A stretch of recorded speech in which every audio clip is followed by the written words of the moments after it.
Well, good morning. This video is for those of you who participate in any sort of group fitness classes, whether it's jiu-jitsu like me, whether it's a group workout program, whether it's one of those workout in the park kind of gigs. Doesn't matter what it is. If your relationship with your fitness goes through the pathway of a group program, then I've got some thoughts that I want to share with you. I got some things that I got one big thing that I think may be missing from your group fitness program. So, before I get into it, I will tell you that I'm in my chip truck today. It's a 350 diesel. It's loud. I'm going to speak loud to try to get over it. Hopefully the sound quality is tolerable, and I'll tell you that even if it's not tolerable, I'm still going to post this, but I will eventually improve my sound quality. So if you're listening and it's tolerable and you appreciate the content and you bear with it, then hey, I appreciate you and bravo. So on to the message, on to the thought here, right? Group fitness classes are great for a variety of reasons, okay? So reason number one that stands out to me is it's an easy barrier to entry to people who don't have a lot of experience in fitness. Or if it's like jiu-jitsu, for example, where it's a really, really deep skill, then you need that lesson structure. Or, maybe it's another skill. Maybe it's, tennis. You got like a group tennis kind of thing. Or hell, thinking about tennis, my wife plays tennis and I play tennis with her. People get together and do sort of like, semi-social mixer kind of games, right? Where you got a club and everybody shows up and you play, right? So regardless of what it is that you're doing, right? You've got your tennis group, you've got your jiu-jitsu club, you've got your fitness group, you've got your park workout, whatever it is that you're doing, you got a start time and an end time, right? So if you've done this, then I know you've encountered the group that never starts on time. And, some people are chill, and if that doesn't bother you, then, more power to you. But if the group doesn't start on time, but let's say the group ends on time, then you're getting shortchanged, right? And that's a bummer. You don't want to get shortchanged. And if the group doesn't start on time and the group also doesn't end on time, then it's going to derail whatever else you had going on for the day. Or frankly, you've got to then basically, let's say you've got a calendar. Like I live and die by my calendar. So I'm all over the place all the time. I cannot remember where I'm going to be. Lost me there. I cannot remember where I'm going to be without my calendar. And so if I was in part of a class that didn't start on time, I would have to make the decision to schedule a longer time span into my day than the class is actually for, right? But the problem with that, as far as my perspective goes, disregarding the respect or the time management or whatever is, so now you've got this 1 hour class that you had to budget 30 minutes on the back end for every time. But then that's not time that you get to use for you, right?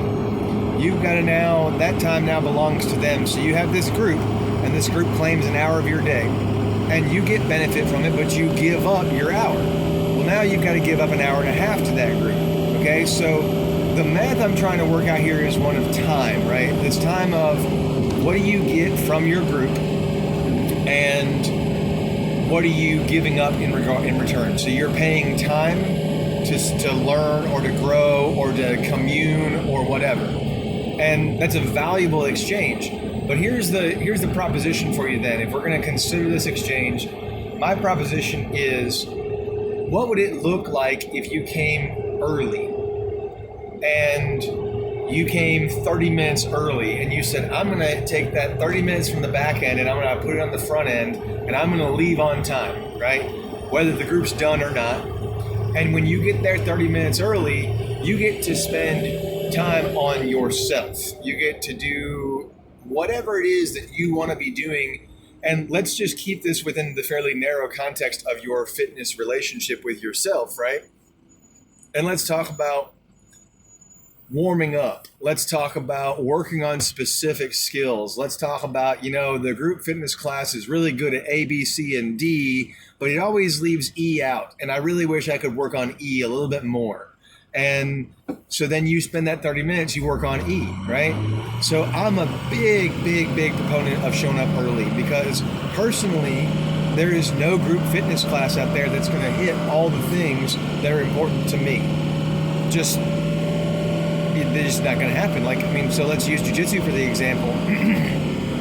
I've been doing jiu-jitsu for 7 years, and 7 years into jiu-jitsu, I know a lot about how I like to play. And I also know a lot about where the holes are in my game. So when I show up to the group class and we spend 30 minutes working on basics that aren't even a part of my game, right? They're basics that I can work on, and there's benefit. So I do my best to be respectful and to keep an open mind and to practice the skills as they are taught.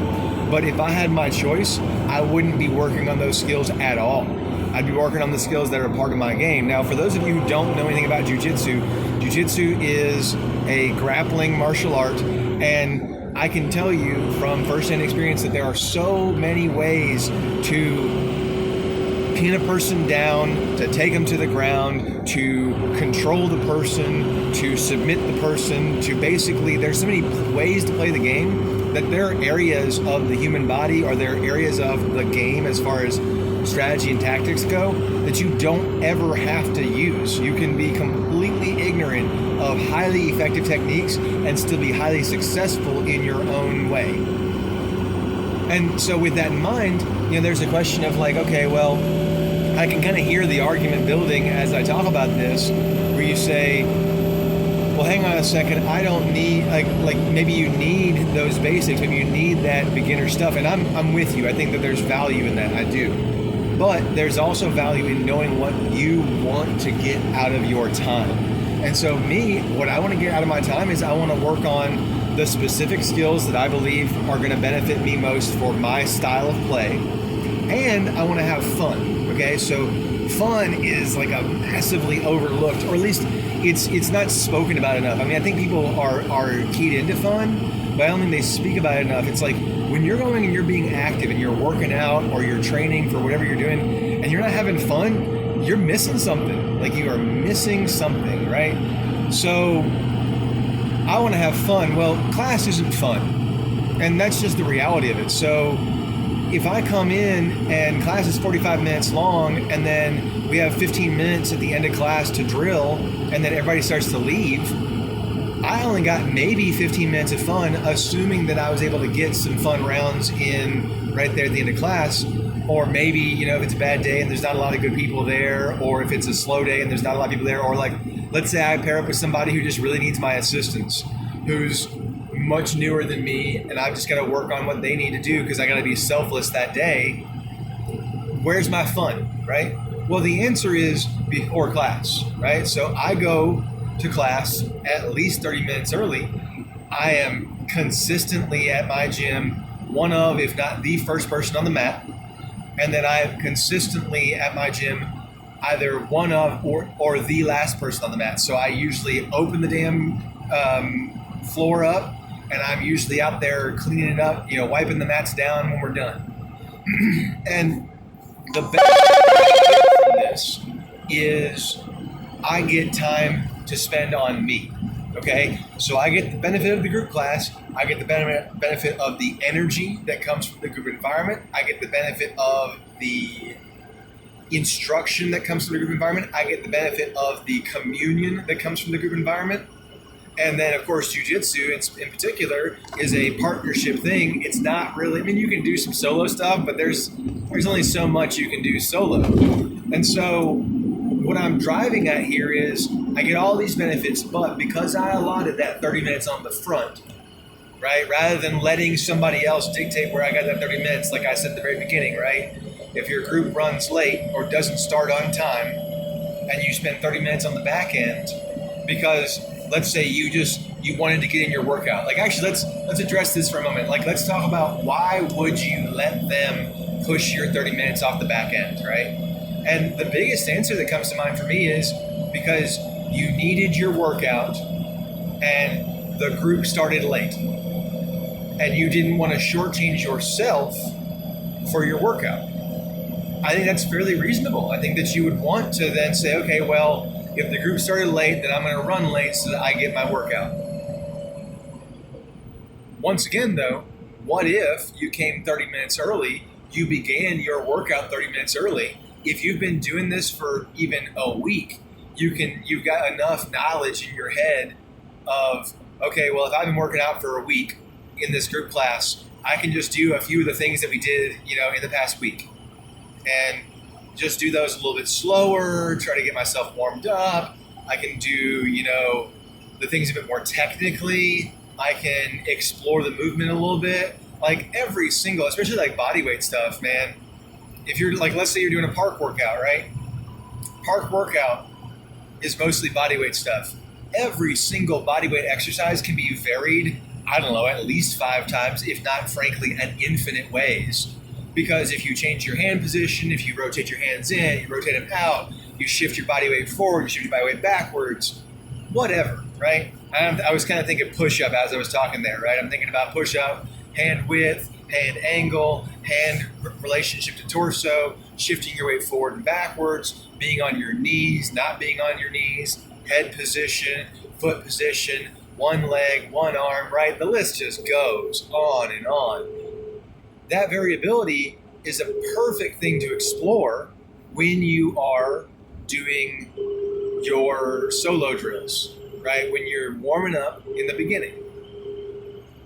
And that becomes your time. And that becomes something that's fun. Personally, for me, my personality, my temperament is such that exploration is fun. Exploration is core to my identity. And I love to explore. So I will truly show up 30 minutes early and just move around. And somebody, if they were to ask me, what are you working on? I'd be like, I don't know. I'm just moving, man. I'm just exploring. I'm just figuring stuff out. Like, oh, I felt something that felt interesting or weird, or hell, that felt painful, right? So instead of running from the pain, I'm going to try to go back there. I'm going to try to recreate the pain, maybe a little bit less intensity, right? Try to find, okay, well, the pain hurts generally in this position, but if I really start to tweak it, it hurts a little bit less. And then I start using that as an opportunity to kind of refine, where is that weakness? What is going on with that weakness? And then if it's a serious weakness, I believe that if you can bring that kind of data to your healthcare practitioner, they're going to be able to be much more targeted. And if they aren't, they're probably not the right healthcare practitioner.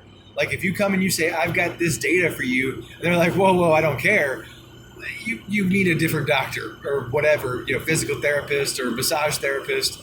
Like they should be able to use that data, or, an interesting thing is they should be able to help you qualify and quantify that data so that you can refine it so that next time you can make that data more useful. Okay. And I'm just, I'm kind of brainstorming here. I'm just sort of thinking out loud for you guys, but, let's bring this back to what our point has been from the get-go, which is why show up early, in particular for those of you who do group fitness or group sports or group athletics or group activities in the broadest sense.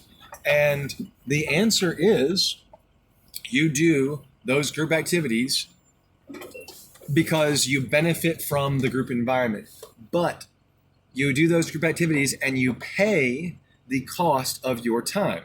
And so what I'm asking you to do is, if you haven't already done it, if you don't already have the habit, or if you had the habit and you kind of lost the habit, revisit or explore this new habit of show up 30 minutes early and then leave on time. Especially if you are the person who shows up on time and then stays late, not by your own choice. Take that 30 minutes on the end, bring it to the beginning, make it your time, and then leave when the time was set to be done. One last little thought on this, right? I guarantee you, if you are consistent with this, if you are with this same group for month after month, people will follow your example and the group will start starting on time. Other people will start showing up early with you, and then you'll develop a culture of respecting each other's time and respecting your own time. And you will benefit from that. So that's my thoughts on this topic. I'll talk more about it some other time, but I'm at my destination, so I'm going to go ahead and turn this off. I am going to sign off with a little bit of homework for you, okay? So I have not yet refined the notion or become comfortable enough with the catchy sign-off phrase, right? I mean, I could just say like, aim at excellence and then turn the thing off. Instead, I'm going to give you some homework and I'm going to say, what is excellence to you, okay? I want to really start driving this conversation of, I'm going to talk about a lot what excellence means to me. And I'm going to talk a lot about what I'm aiming at. But I want to hear from people who are watching these videos what excellence means to them. And I want to hear how you're driving at your excellence, because frankly, I would love to learn and grow with you. So with that, that's your homework. Figure out what excellence means to you. Start thinking about it. And then, post in the comments, let me know.